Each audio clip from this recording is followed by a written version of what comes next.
of rapture ukuvela kwesithunzi serapture isithunzi serapture yangempela alibongwe igama likaJesu ngoba kukhona usuku sikhule sathatha ivangeli kuculwa ngekhathi zethu amaculo athi uJesu mayibonakaliswa thina sofana naye shout hallelujah thina sicule sithi sese primary ngisho naye ngisho uJesu kukhona amaculo kodwa owacula bemnandi ngoba eculiwe ethi Jesus is coming oh yes I know yayishaywa ngise primary Jesus kuthiwa Jesus is coming kuthiwa Jesus kuthi iship ethi Jesus is coming angazi noma koko yangempela noma koko yemboza Jesus is coming oh yes I know nongenandaba nokukholwa uJesu athi ajuzoba umnandi becula athi oh yes I know shout hallelujah lo Jesu oculwe ngaye baze bakhohlwa nabacula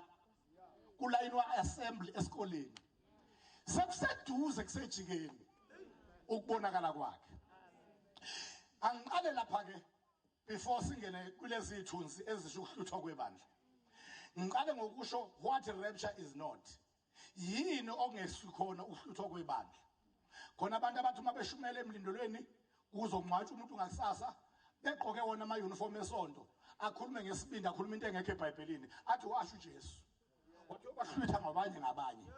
uyobahlwitha ngabanye the first thing that rapture is not ukuhlwithwa kwebandla akikho ukufa komuntu ngayedwa lokho into ayivele nje ikho sukela kungena isono akusikhona ukuhlwithwa lokho uyifele nje ngisho bekuthi ubesemncane ngisho ukuthi ubeseguge kakhulu ukuthi ugodukile akahlwithwanga umuntu onjalo uvela uhambile ubevele ezohamba alibongwe igama kaJesu okwesibili irapture engisikhona rapture is not the second coming umehluko phakathi kwe-second coming ne-rapture ukuthi i-rapture uma kuhlwithwa ibandla uJesu akazi ukuthinta umhlaba akazi ukunyathela uyoma phezulu emkhathini kusuke thina singabakhe sihlangabeze yena yingakho ke ababhala eBhayibhelini ngokuhluthwa kwebandla bakhuluma igama elithi ukubonakala kwakhe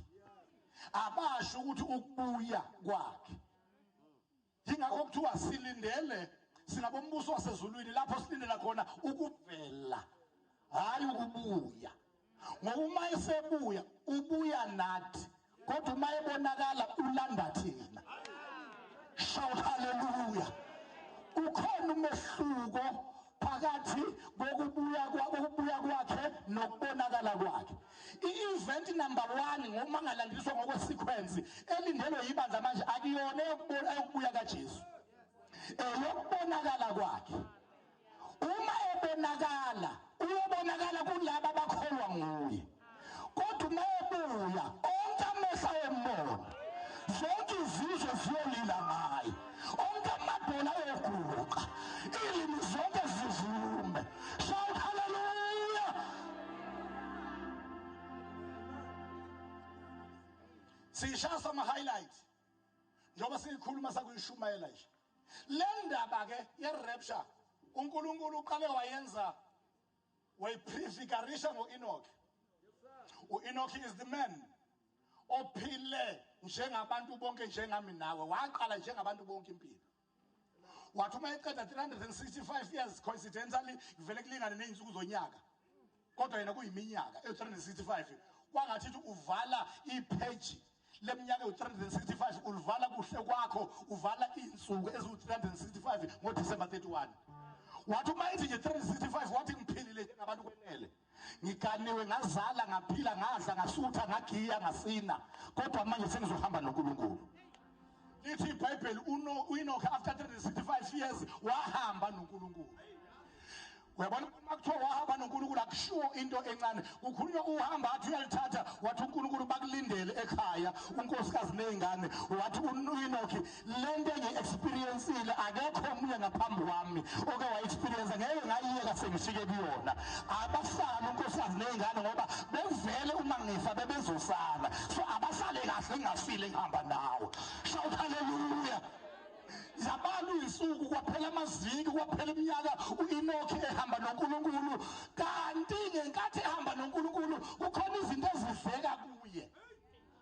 kukhona izinto ezibhenwayo kuye ezishiswa kuye ezenza ukuba aqualify to exit this planet Earth not through the grave but through grace. Kwathi uma sekushiza into kuye ngoba ngenkathi usondela kuye kunezinto ezisha kuwena. Hallelujah. Zathi uma seyishila izinto lithi iBhayibheli uNkulunkulu wamthatha. iBhayibheli lithi akabange safunyanwa ngoba uNkulunkulu wahamba naye. Umuntu oqala owahlwithwa washiya lo mhlaba engasadlule ethuneni engazange adlule engcwabeni umuntu owaqala wathi ephile njengabantu bonke wakhishwa ephile njengabantu wazohamba noNkulunkulu emva kokuhamba noNkulunkulu wahlwithwa kanti saprofethi ibandla ukuthi ibandla lokwathiwa ngenxubezane yezizwe zonke nemindeni yonke nezilimi zonke zabantu abaqala baphila njengabantu bonke baqala lapho bathathwa bahlwithwa ekuphileni njengabantu bonke bahamba noNkulunkulu emva kokuhamba noNkulunkulu bahlwithwa bahlangabeza uJesu. Shout hallelujah. Shout hallelujah. Ngaphambi kokuba ahambe lo Enoch uqale waprofetha wathi inkosi iyakuza nabangcwele bayabazigidigidi ukuze yahlulele konke kungalungi. Abantu abangamesaba uNkulunkulu abathi ebeyise ngakho uNkulunkulu uyabuya uJesu. Kodwa before abuye kuzoqala kuye thina kuyena. Uma sebuya sobuya naye. Shout hallelujah. Shout hallelujah. Uyazi lo mhlaba lo wase South Africa usifundise kamnandi ukuthi khamba abantu banyamalale baye exile. Babuye kubuse bona kuhlale bona ehlalweni. Awazi ngiyithanda kanjani lento eyenzeke eSouth Africa. Umuntu waseSouth Africa yena uqualify kamnandi ukhuluma ngeRapture kunowamanye amazwe. Ngoba thina siphilelwe abantu abafike basuka la ezweni lethu. Bahamba bayala bengaziwa khona babuya bazohlala ehlalweni. Uyabona siphila lapha emhlabeni siyihlobo lwabantu ozosuka lapha luye exile luhlale naye kanti asihambile forever siyabuya sizohlala kanye naye sibuse kanye naye sahlulela ingilesi kanye naye ne 1000 years wokuthula wemillennium sebesibusa kanye naye ukhalisa Jesu statulo ezizwe zonke ngentonga yensimbi. Shout hallelujah. Ungabona abantu bedelela bepensa beyisa amakhono nje asazophela mangala. Sazophela ukubhamba lokho. Isazophela nale pride eyenza umuntu ayibone engcono uma enotho akhulume naye phansi umile emthathu eno like abaningi bazophela like kusala bane likeness kaNkulunkulu. Thina singabambuso wasezulwini lapho silindela khona ukuvela kwenkosi nomsindisi wethu uJesu Kristu oyoguqula umzimba wethu okuthotshiswa ufane nowakhe wenkazimulo. Shout hallelujah. The second man who was raptured. Awuthi ngichaze le ndaba eligama lithi rapture uma uyitheologian awulitholi kwisiGreek ulifuna uzukhathala likho kwisiGreek neorigin yalo nakwisiHebrew futhi alikho. Eligama lithi rapture livela kwiLatin word ethi rapere which means to catch up. So ke lathathwa kwiLatin lazofakwa kwi-English word emaBhayibhelini. Uma kukhulunywa ngokuhlwithwa kukhulunywa ngento ethathiwe kuhle kokhozi luthatha itshwele. Ukhozi luqhamuka ngenhla luzothatha into ephansi. Lozohlwitha athi luyoma ngenhla. Shout hallelujah. Asithathe siphansi. Uma ke kuzohlwithwa itshwele lihlwithwa ukhozi kumele ukhozi oluhlwithwa itshwele libe namandla kunokhozi. Ngoba ohlwithayo kumele abe namandla kunalento ayihlwithayo. Akwazi ukuthi into ehlwithwa ibe namandla kodwa ihlwitheke. Kumele kube ohlwithayo namandla. Uyena ozoma phezulu. Bese kusho nomile unamandla okudonsa abaphansi abadonsele kuyena. Owesibili owahlwithwa uMoses.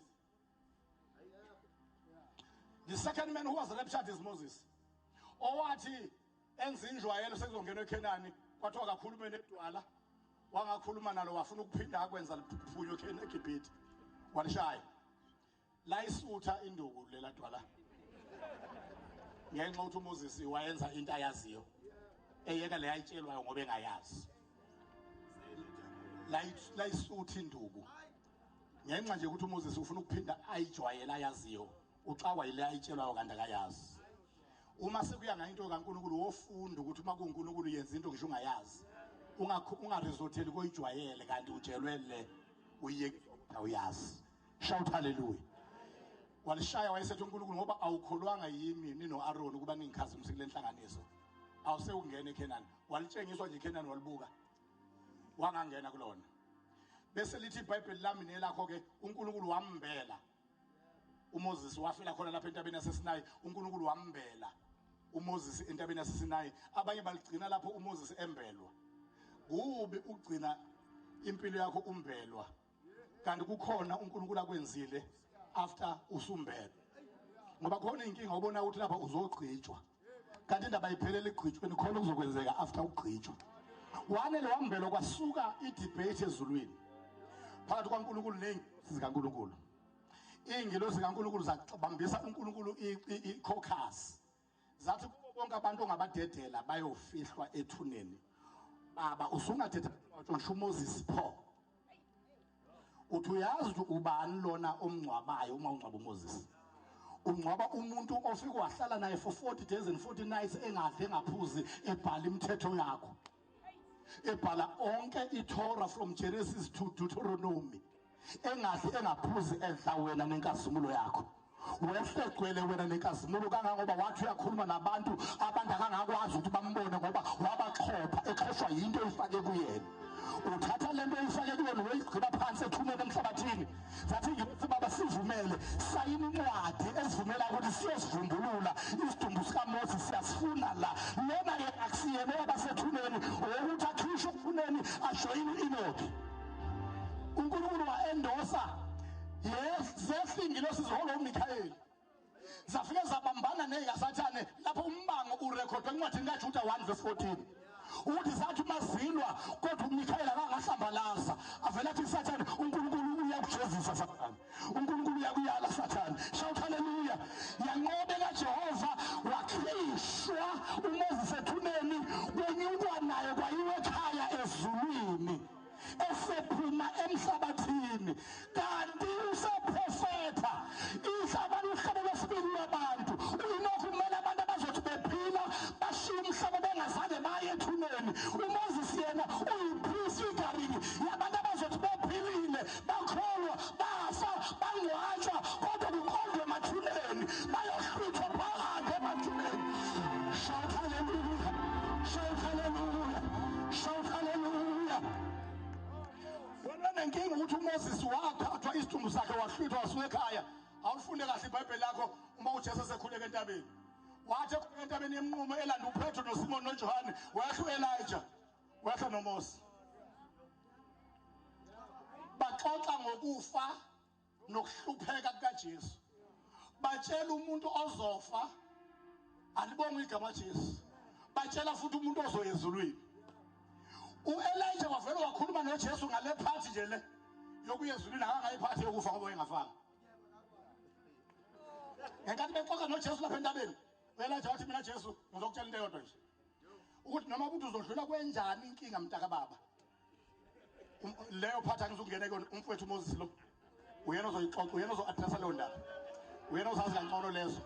Uma kuthiwa injani lento ezodlula kuyona ngoba ngiyazi I don't care ngayo. Engizokutshela khona kunye ukuthi uyaphi lapho uyakhona. Wena mntaka baba vuma ukudlula kukho konke kodwa wena ukhona lapho uyakhona.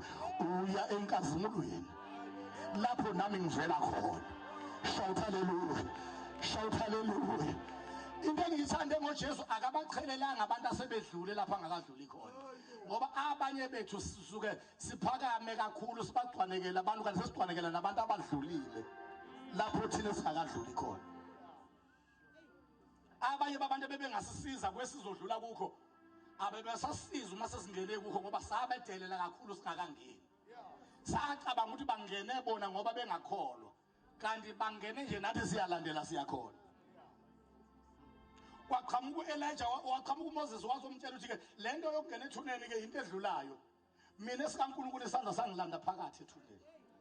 Sanyuka nami ngibuye ekhaya njengoba ngikhuluma nawe nje. Bonke abaprofeti beOld Testament utshela uJesu njalo oJeremiah oDaniel boJobe bonke abaprofeti oIsaiah balapha ethuneni uyobafica khona uyozubuye nabo sewufika emathuneni kodwa yimi ngedwa owathi engene ethuneni ngatatulula ethuneni ngaye ekhaya njengoba ngihlangana nawe angisuki emathuneni nasehayidesi phansi ngisuka nasephakade phansi ngisuka ekhaya ezulwini. haleluya. Emva kwaMoses kwalandela uElijah. uElijah wayengoba gogobeleyo nje. Yabo makuthi ugogobele kuqola ukuthi awunawo umuzi ongowakho. Sizoxoxa into zokugcina ukuthi iRapture izokwenzeka kukhona abantu abashunyezwe ukuthi your house is coming. Your car is coming. Your wife is coming. Your husband is coming. Your kiss is coming. Kodwa kumele wazi ukuthi uma ulindele ukubonakala kwakhe, you have to decide engqondweni yakho ukuthi house or no house. Ngiyahlwithwa. Kiss or no kiss. Ngiyahlwithwa. Car or no car. Ngiyahlwithwa. uElijah wayengoba gogobeleyo kodwa waraptureisha wahlwithwa. Uyabona uma sekuya ngokuhlwithwa akusayi ngokuthi nezinto ezinjani nezingakanani nezinani. Sesiyakhile ensukwini zokugcina kubazalwane le mindset yokuthi umuntu ohamba noNkulunkulu nothanda uNkulunkulu onezinto. Ake uqale manje umbheke uNkulunkulu. Engoni nawe izinto zikhona noma zingekho. Uma zikhona kube ezokukhonza uNkulunkulu. Hayi ukuthi wena ukhonze zona. Ngoba abanye babantu njalo kuwa amakholwa esithi banezinto ithina nje esiqhambela amakhulu amanga. Abanye babo sithi banezinto nje akubona banezinto izona izinto ezinabo. Uyombona uma sekuthiwa imoto yakhe ayithutha amakholwa. Uthi ehla ebe nemvinqa ewu4 ebusweni. Ngoba akusuyena nemoto imoto enaye. Ubala ubanana ikhasi kabanana ukuthi adle ashiya la. Ukasukela amakholwa iviki lonke ngonxa ukuthi ucosha amakhasi kabanana lapha kade la ishe khona.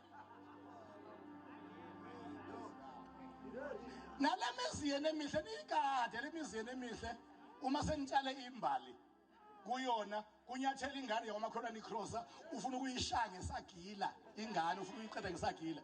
Ukuthi kahle kahle ubani nomunye wena onezimbali noma zimbali esezinawo uma sekuzofa umuntu ngenxa yembali lezi zimbali zazohlobisa umthetho wazo noma zazofaka inhliziyo yokuthakatha la kuwena.